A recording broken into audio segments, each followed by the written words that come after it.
Terve löyly, terve lämmin, tänne miekin tulla rämmin. Nyt on maalla marras aika, ilmaipujen sekava. Kivutar kipujen neiti, tule kivut noutamaan. Luo löyly lähetä lämmin, läpi kuumista kivistä, palavista pateroista, emon tuomahan ruumista. November, marraskuu in Finnish. Marras or martaat is a word that means death, dead or deceased. So this refers to the season of death. We begin this season by celebrating Kekri, which is the original Finnish way of celebrating Halloween or Samhain. It is the season when we end the harvesting feast. End of the harvesting season, and it's a time when it is said that the curtain between the worlds is really, really shallow, and it's slightly open. So now is the time to turn to the deceased, to the foregons, to the ancestors, but it is also the season to sort of embrace the death. Every evening we experience a little death when we let go of the old day and we rest in the stillness of the night to be reborn in the next morning. And a lot of things in our life is all about death. If we consider even the food we eat, something has to die for somebody else to get that life force in them and continue to live and get the fuel of life or fuel for the fire of life in them. So it is really death is what gives us life. And in the Finnish tradition, it has been seen that it is from the gift of the ancestors that is our life. We get the gifts, all anything that we need for our life, we get from the ancestors. Ancestors refer to those who have gone before us, or to the underworld, to the world under the ground, where we actually then experience the new growth.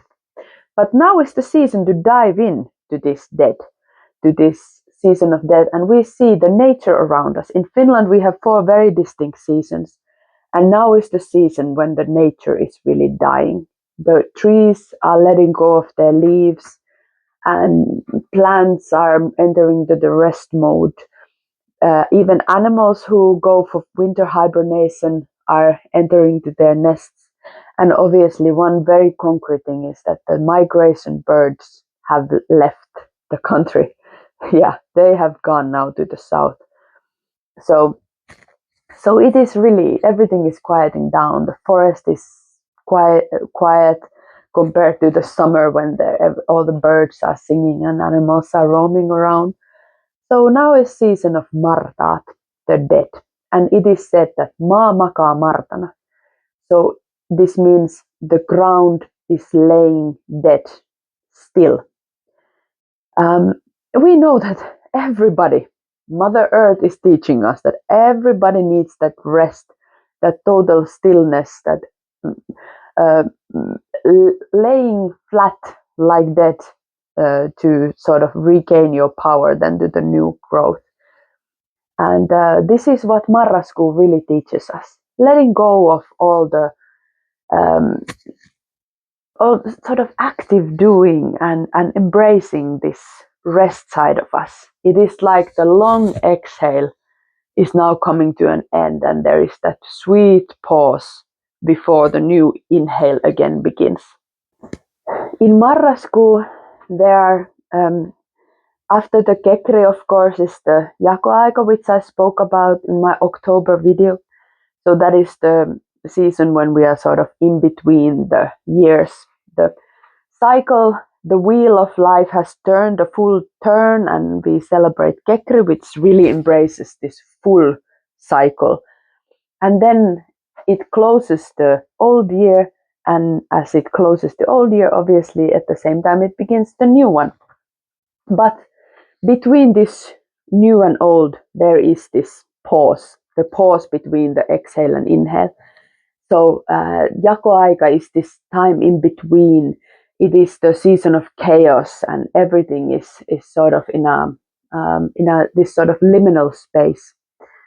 And these celebrations during the marrasku, during the season of the death, also are to do with, we have gathered the cattle back into the barns, and very often they are washed with very certain types of plants to sort of protect them and suit them to the stillness of the winter, to wash away the old summer. Similar things we do in our sauna rituals. We really wash and scrape out the summer, and let go of the past year and soothe ourselves also into the winter's darkness and rest.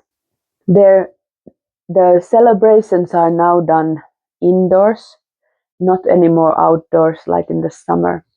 And one interesting celebration in November is the celebration that, of course, is marked by some Christian saint, but traditionally, in the end of November, this celebration was in honor of Antero Vipunen. Antero Vipunen is in the Finnish folklore a giant who was laying dormant on the ground, and from the belly of this giant, our hero sage, our wisdom holder, Väinämöinen, harvested some words of wisdom that he was lacking when he was trying to complete a quest, building a boat or something like that. So anyway, this Antero Vipunen is described very, very vividly as having different trees growing from his shoulders and from his lips, so he's pictured as this great sort of mountain with different trees marking the different parts of his body, and he is there lying dormant, and this is very much what is happening now. The giant is laying dormant, and now is the season to dive deep in and harvest those words of wisdom then from the undergrounds. And in November, it is very typical to invite your ancestors and have a little remembrance for them. Obviously, November begins with All Saints' Day, and we go to the graveyards, remember the deceased. Traditionally we have hosted nice saunas for them, so it has been very important that we heat the sauna very well, prepare the vihtas and everything that they need for the sauna, and after the sauna also the ancestors have been invited for the feast and food and celebrations like that.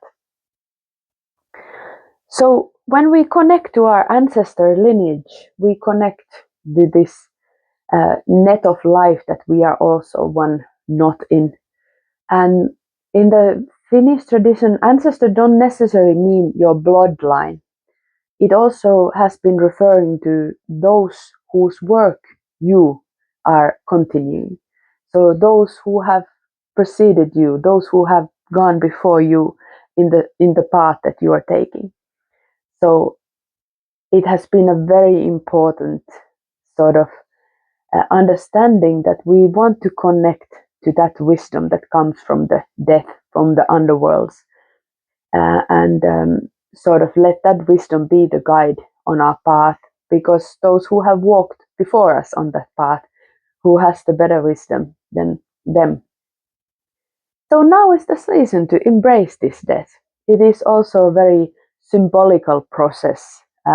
We allow the season of rest to enter into our lives, and this great long exhale and the pause after that to to bless us with its healing. Our life is full of activity, full of light, full of all that. So now is the season to take a little pause and maybe respect the marrasku with that. One interesting mythological character to do with this marrasku is also Kivutar, Lovetar. Kivutar and Lovetar, Vammatar, they are goddesses or maidens who deal with pain and ache. And they are also in the tales told to be the origins of pains and aches and sicknesses. So from these Kivutar, the pains and aches, or Lovetar, the pains and aches and sicknesses come from.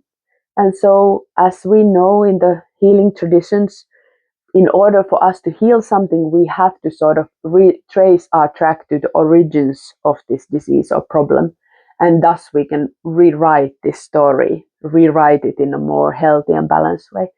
So now in Marrasku, we sort of return to the origins. We climb back to that rocky mountain of Kivutar, and we pray that she collects back all those pains and aches.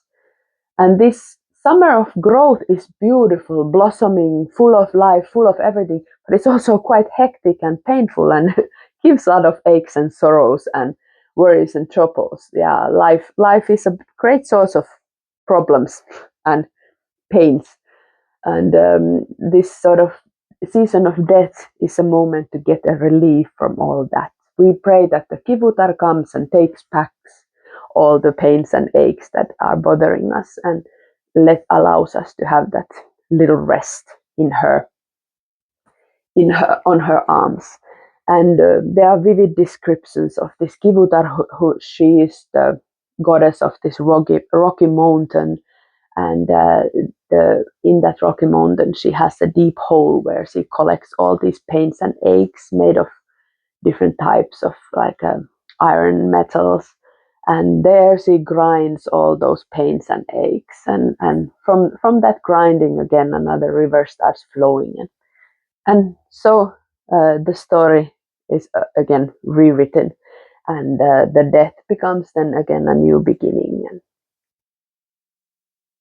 this mountain that is described to be the mountain of this goddess um, is sort of is the ending point and again the beginning point. And in our sauna rituals we get to experience this really fully, because what else is there but the rocky mountain of the sauna stove, the rocks, that is the beginning and ending. We start with heating them up, and every time we pour the löyly, we sort of return to the Rocky Mountains, and there the relieving löyly comes, and again it goes back to those rocks, brushes through us as the water presses through or flows through the heated rocks, as they say in the runes and in the invocations and spells.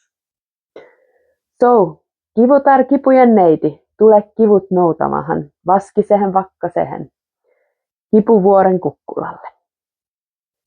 Now is a good time to enter into the sauna, maybe dim the lights, don't light your sauna too much, and pour the löyly for the Kivutar, and let the Kivutar take away the pains and aches, all the unnecessary that we don't need to anymore carry along.